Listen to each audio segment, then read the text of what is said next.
The revamping attire की learning series में एक बार फिर से आपका स्वागत करती हूँ। बेसिकली हम लास्ट क्लास में बात कर रहे थे अपनी टाइप्स ऑफ सीन के बारे में जो फैशन डिज़ाइनिंग स्टूडेंट्स को during their fashion designing course बताया जाता है। जो एक सब्जेक्ट होता है सीन्स, इसके बारे में बताई जाती हैं। स्विंग क्लासेस होती हैं प्रॉपर, उसमें सबसे पहले इंट्रोडक्शन होता है स्विंग का, जिसमें कि scenes, different type of scenes होती हैं, वो अलग अलग स्विचेस पे करना बताया जाता है। तो हम वही बात कर रहे थे। 2 क्लासेस मैंने उसमें कंप्लीट की थी, आई मीन 2 चैप्टर उसमें मैंने कंप्लीट किए थे। और आगे के चैप्टर चलिए हम देखते हैं कि उसमें हम क्या क्या कवर करते हैं और उनके नाम को याद रखने की कोशिश करते हैं। चलिए, थैंक यू। तो ये हमारा क्लास 3rd है, चैप्टर नंबर 3rd, जिसमें हम राउंड सीम्स के बारे में समझेंगे। राउंड सीम के यहाँ 2 स्विचेस लगे हुए हैं। बेसिकली ये क्या होता है कि जब आपने देखा होगा कि शर्ट्स होती हैं, शर्ट्स के जो ओपन पार्ट होता है फ्रंट, उसकी दोनों साइड्स पे इस तरह से राउंड करके दोनों सीम्स को बॉर्डर पे लगाया जाता है। ये टॉप स्टिच टाइप वर्क होता है। और शर्ट में जहाँ आपके बटन्स होते हैं वहाँ इस तरह की सीम्स लगाई जाती हैं। इसको करने के ये 2 तरीके हैं। फर्स्ट मैंने आपको दिखाया वो फिनिश्ड प्रॉपर राउंड सीम था, और ये अनफिनिश्ड प्रॉपर राउंड सीम है जो इनर पार्ट के लिए यूज़ होता है, एंड ये आउटर पार्ट के लिए यूज़ होता है। ये दोनों ही राउंड सीम्स के एग्जाम्पल होते हैं इस तरीके से। और अब हम देखते हैं कि विद पाइपिंग हम जो सीम यूज़ करते हैं, जो बेसिकली पॉकेट्स पे लगाई जाती हैं, ऑन विदाउट पाइपिंग इस तरह से यूज़ करते हैं। ये दोनों भी राउंड सीम्स के एक बहुत अच्छे एग्जांपल हैं।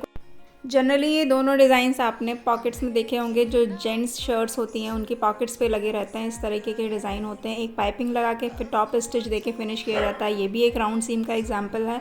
एक विदाउट पाइपिंग राउंड करके फिनिश किया जाता है, जिनकी दोनों जो फिनिशिंग होती है वो बाहर की तरफ होती है। ये भी हमारे दोनों राउंड सीम्स होते हैं। नेक्स्ट होता है एक राउंड सीम, ये है जिसमें आप 2 पार्ट्स को जोड़ के फिनिश करते हैं। यहाँ 2 पार्ट्स होते हैं बेसिकली, और दोनों के टॉप पे एक दूसरे को कवर करके इस तरीके से दिया जाता है। ये हमारी प्लैकेट्स का काम करते हैं। जैसे आपने देखा होगा कि कुर्ते की फ्रंट में जो प्लैकेट्स लगी होती हैं, जहाँ बटन्स होते हैं, होल्स होते हैं, उस तरीके से ये फिनिश किए जाते हैं। जो लेडीज़ कुर्ती होती हैं, जो फ्रंट ओपन रहता है हाफ, एंड उसमें ऊपर अटैच कर दिया जाता है, वहाँ पे भी इस तरह की सीम्स बहुत यूज़फुल होती हैं। दोनों पार्ट्स को बीच से जॉइन करके और टॉप स्टिच दिया जाता है, जिससे कि बीच में लुक भी राउंड सीम्स का आता है और फिनिश भी होता है। अब हम बात करते हैं फ्लैट सीम्स के बारे में, जो आपका टॉपिक नंबर 4 होगा। कुछ इस तरीके से होती हैं। ये बेसिकली डिज़ाइंस हाईलाइट करने के लिए की जाती हैं। ये जिगजैग पैटर्न है जो आपको 2 पीसेस ऑफ फैब्रिक को जॉइन करने के लिए दिया जाता है। उस तरीके से आप इनको करते हैं। इसमें कोई हार्ड एंड फास्ट रूल नहीं होता है। इस तरह के डिज़ाइंस या इस तरह के जो सीम्स होते हैं वो किसी फैब्रिक को अटैच करने के लिए यूज़ नहीं किए जाते हैं। वो क्विल्टिंग के लिए यूज़ किए जाते हैं, डिज़ाइंस के लिए यूज़ किए जाते हैं, आपकी शलवार की, आपके पैंट के बॉटम में डालने के लिए यूज़ किए जाते हैं। कुछ ये जिगजैग पैटर्न में भी हमारे जो डिज़ाइंस होते हैं वो हम डाल के उसको प्रॉपर फिनिश कर सकते हैं। ये देखिए, इस तरीके से आप देख सकते हैं कि 2 फैब्रिक हैं यहाँ पर और दोनों जॉइंट हुए हैं। ये सिंगल फैब्रिक है और यहाँ पे हमने लाइक पिन टक करके इसको सीम्स दी है डिफरेंट कलर से, जिससे कि वो हाईलाइट होते हैं। नेक्स्ट हमारा टॉपिक नंबर 5 है डेकोरेटिव सीम्स। डेकोरेटिव सीम्स में हम पिन टक्स डालते हैं। पिन टक्स भी कई टाइप के होते हैं। एक बिल्कुल महीन पिन टक होता है जो इस तरीके से होता है, जो बहुत कम फैब्रिक कंज्यूम करता है, और एक ये थोड़ा मोटा पिन टक होता है जो डाला जाता है। तो ये है बॉक्स प्लीट।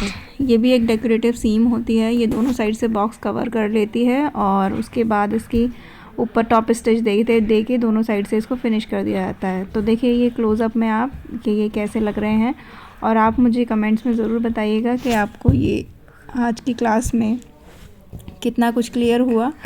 ये उन सभी बच्चों के लिए बहुत हेल्पफुल है जो फैशन डिज़ाइनिंग कर रहे हैं। ये फर्स्ट सेमेस्टर में आपको स्विंग के अंदर सिखाया जाता है, और इनके याद रखना है जो मेन काम, वो है इनके नाम और इनके काम। ये कहाँ यूज़ होते हैं, इनके यूजेस कहाँ होते हैं, और इनको आप कहाँ कहाँ यूज़ कर सकते हैं। ये आपकी क्रिएटिविटी पे है। तो बताइए क्लास कैसी लगी। Thank you so much.